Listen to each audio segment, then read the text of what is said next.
Assalamualaikum warahmatullahi wabarakatuh. Perkenalkan, saya Rahmanita, MPD dari STID Syekh Burhanuddin Pariaman.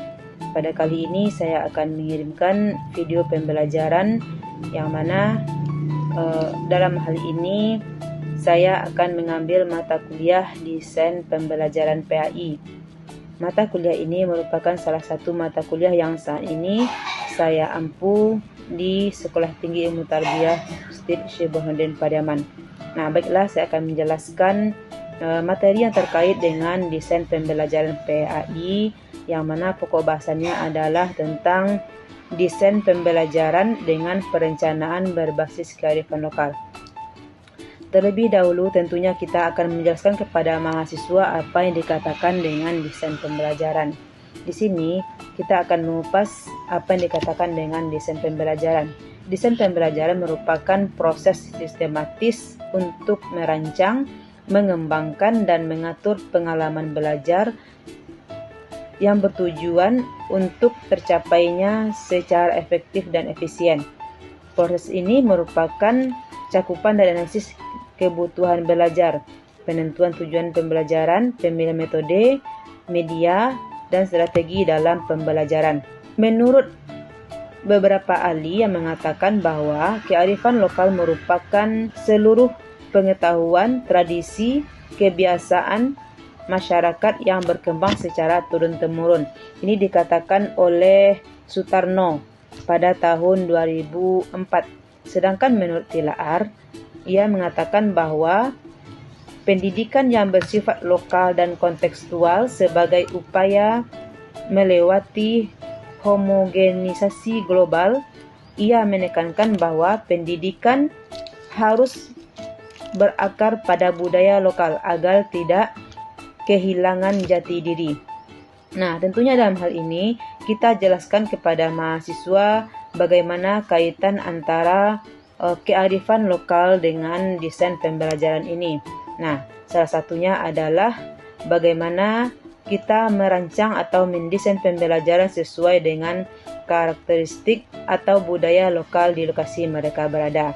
Nah, salah satunya mungkin dapat kita ceritakan kepada mereka bahwa untuk saat ini di kurikulum Merdeka ada yang namanya kegiatan P5.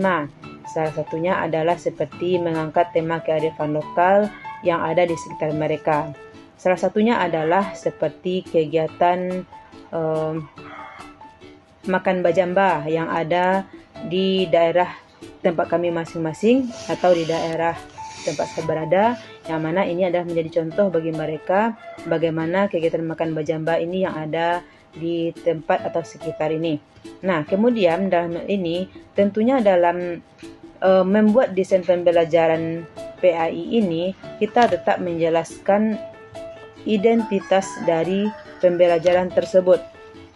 Kemudian dalam hal ini kita menjelaskan pada perangkat pembelajaran jenjang yang mana sasaran atau tujuan kita. Terutama sekali adalah jenjang pendidikan mereka seperti SMP atau SMA. Nah, kemudian topik yang akan kita angkat seperti adanya interaksi sosial dalam masyarakat, yang subtopiknya adalah nilai gotong royong dalam budaya lokal. Nah, tujuan dari pembelajaran ini kita jelaskan kepada mahasiswa, yaitu adalah salah satunya menjelaskan makna gotong royong dalam konteks sosial masyarakat. Nah, kemudian menganalisis manfaat gotong royong tersebut terhadap pengembangan komunitas. Nah, kemudian kita juga akan menceritakan keterkaitan dengan kearifan lokal. Ya, kemudian mungkin salah satunya yang dapat kita jelaskan adalah makna gotong royong yang ada pada kegiatan yang ada pada kearifan lokal tersebut. Nah, kemudian kita jelaskan juga seperti apa kegiatan-kegiatan yang mungkin terkait dengan desain pembelajaran ini.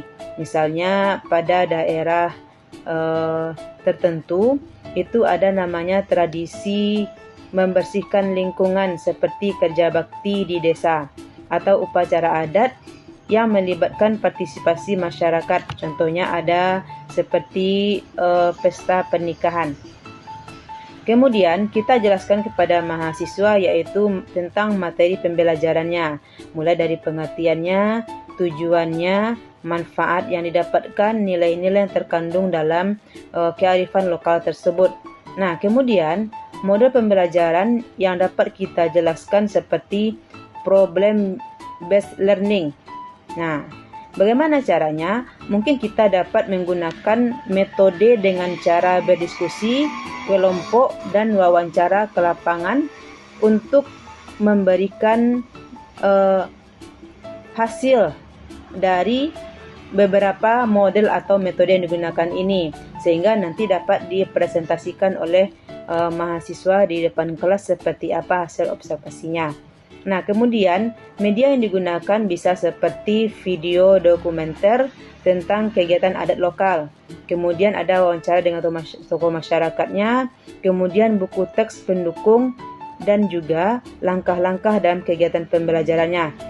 Seperti dalam hal ini, dalam mendesain pembelajaran, kita tidak luput dari yang namanya 3 tahapan dalam pembelajaran, seperti kegiatan awalnya, kegiatan inti, dan penutup. Tentunya ini kita jelaskan kepada mahasiswa berapa alokasi waktu yang tersedia untuk pembelajaran. Nah, kemudian setelah itu mungkin kita akan memberikan tugas untuk mahasiswa di rumah, seperti apa mungkin di lingkungan mereka dapat diterapkan kearifan lokal ini. Setelah itu barulah kita akan menjelaskan penilaian yang akan kita berikan kepada mahasiswa tentang observasi yang dilakukan.